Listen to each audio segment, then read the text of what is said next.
عمار بن یاسر رضی اللہ تعالیٰ عنہ سفر میں تھے، ان کو نہانے کی ضرورت ہو گئی، نائٹ فال ہو گیا، تو انہوں نے سوچا کہ ویسے تو آدمی کو وضو کی ضرورت ہوتی ہے تو خالی منہ پہ ہاتھ مارا اور یوں کونیوں تک، لیکن مجھے تو غسل کی ضرورت ہے، تو خالی اس سے تو کافی نہیں ہوگا۔ تو انہوں نے کپڑے اتارے، اکیلے تھے، ریت کے اوپر کبھی یوں لیٹے، کبھی یوں لیٹے، کبھی یوں لیٹے، 3-4 دفعہ یوں اور یوں رول ہوتے ہوتے پھر انہوں نے نماز پڑھی۔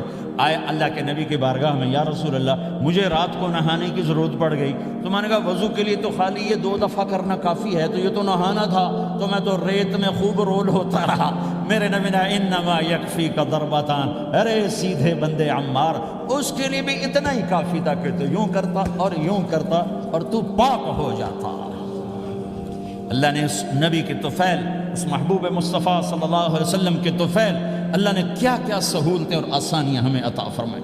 پھر نماز 4 کی 2 رکعت کر دی کہ بھئی تم مسافر ہو 2 پڑھو، روزے میں سفر میں روزہ معاف کر دیا، بعد میں رکھ لینا، بعد میں رکھ لینا، قضا کرنے کو حکم، بالکل چھوڑنے کا نہیں۔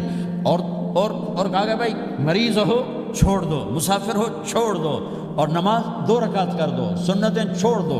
ابن عمر رضی اللہ تعالیٰ عنہ بیٹھے تھے تو انہوں نے 2 رکعت پڑھ کے بیٹھ گئے، تو ان کے خادم نے کہا سنتیں نفل نہیں پڑھو گے؟ کہا اگر پڑھنا تو 4 فرض پڑھتا میں، میرے اللہ نے معافی دے دی تو میں کیوں پڑھوں؟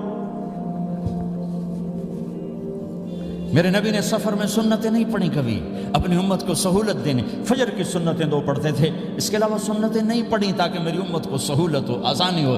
ایک دفعہ بارش ہو رہی تھی اور کوئی جگہ نہیں تھی نماز پڑھنے کے لیے، تو آپ نے اپنی اونٹنی کو آگے کیا اور اس پر بیٹھ گئے، بیٹھے ہی تھے، پیچھے صحابہ نے اونٹنیوں پر ہی صفیں بنائی اور یہ نماز اونٹنی پہ بیٹھ کر ادا کی گئی۔ بارش کے اندر نماز اونٹنی کے اوپر نماز بھی ہو گئی، رکوع بھی ہو گیا، سجدہ بھی ہو گیا، سلام بھی ہو گیا۔ پہلی امتوں کے لیے نہیں تھا، سجدہ ہی کرنا پڑے گا۔ یہ اللہ کے محبوب مصطفیٰ صلی اللہ تعالی علیہ وسلم کی طفیل، میرے اللہ نے ہم پہ فضل و احسان کیا، تو میرے نبی کی زندگی میں عبادات میں نماز سب سے اعلیٰ نظر آتی ہے، سب سے نمایاں نظر آتی ہے۔ اور پھر بازار میں، گھر میں، دفتر میں، ماحول میں میرے نبی کے اخلاق، یہ زندگی کا دوسرا روشن پہلو ہے۔ میرے نبی کی ساری زندگی 2 لفظوں میں آتی ہے، عبادت اخلاق، عبادت اخلاق، یا 2 اور لفظ، حقوق اللہ، حقوق العباد، حقوق اللہ، حقوق العباد۔ حقوق اللہ میں نماز سب سے اعلیٰ، اور حقوق العباد میں لوگوں کی برداشت کرنا، لوگوں سے درگزر کرنا، معاف کرنا، جھوٹ سے بچنا، دھوکے سے بچنا۔ میرے نبی سے پوچھا گیا یا رسول اللہ مسلمان کنجوس ہو سکتا ہے؟ ہم نے کہا ہو سکتا ہے۔ یا رسول اللہ مسلمان کمزور ہو سکتا ہے، بزدل ہو سکتا ہے، ڈرپوک ہو سکتا ہے؟ آپ نے کہا ہو سکتا ہے۔ یا رسول اللہ مسلمان جھوٹ بول سکتا ہے؟ آپ نے کہا نہیں، جھوٹ نہیں بول سکتا، جھوٹ نہیں بول سکتا۔ ہاں، الا لعنت اللہ علی الکاذبین، جھوٹوں پہ اللہ کی لعنت۔